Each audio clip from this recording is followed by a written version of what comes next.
Aku sudah 8 tahun bekerja sebagai petugas ambulans. Banyak orang bilang pekerjaan ini hanya soal mengantar pasien dan jenazah. Tapi malam itu aku belajar. Tak semua yang kuantar benar-benar manusia. Sekitar pukul 2 dini hari, aku mendapat tugas membawa jenazah dari rumah sakit kecil ke sebuah desa di pegunungan. Jaraknya sekitar 2 jam. Melewati jalan sunyi yang jarang dilalui kendaraan malam-malam. Hujan baru saja berhenti. Kabut turun, dan udara terasa berat.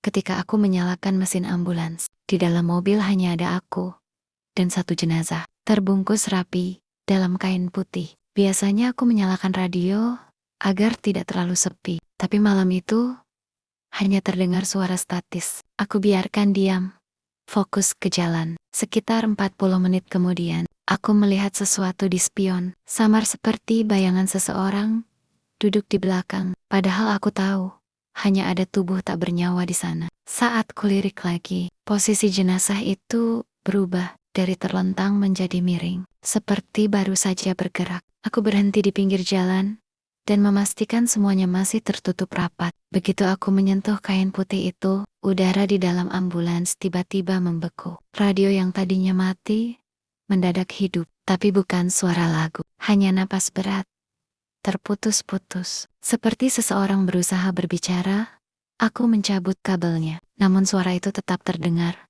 Kini dari belakang, tiba-tiba duk, duk, duk, duk, terdengar ketukan dari dalam dinding ambulans. Pelan, lalu semakin cepat. Aku menatap ke depan, menahan napas, dan memacu mobil secepat mungkin. Tapi, jalan seakan tak berujung. GPS mati. Papan jalan menunjukkan nama yang sama berulang kali. Aku seperti berputar di tempat yang sama, dikelilingi kabut dan pohon gelap di kanan kiri. Saat hampir menyerah, bau formalin bercampur tanah basah tercium tajam. Kain putih di belakang bergeser pelan, seperti ada sesuatu di dalamnya yang ingin keluar. Aku menekan gas dalam-dalam sampai akhirnya melihat gapura desa. Begitu melewatinya, udara langsung terasa normal. Setibanya di rumah keluarga almarhum, mereka sempat menyangkal bahwa anggota keluarganya tidak ada yang meninggal. Namun aku bersikeras meyakinkan, hingga aku memutuskan untuk memaksa mereka melihat. Sendiri di dalam mobil, warga membantuku menurunkan jenazah.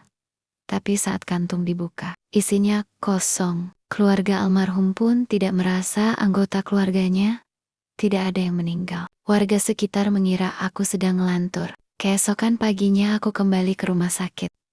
Mereka memeriksa catatan malam itu. Tak ada laporan pasien meninggal. Tak ada permintaan pengantaran ke desa itu. Bahkan surat tugas di dashboard mobilku hilang. Sejak malam itu, aku tak pernah lagi mengantar jenazah sendirian. Karena di jalan sunyi itu, entah siapa yang pernah naik ambulans bersamaku dan belum benar-benar pergi.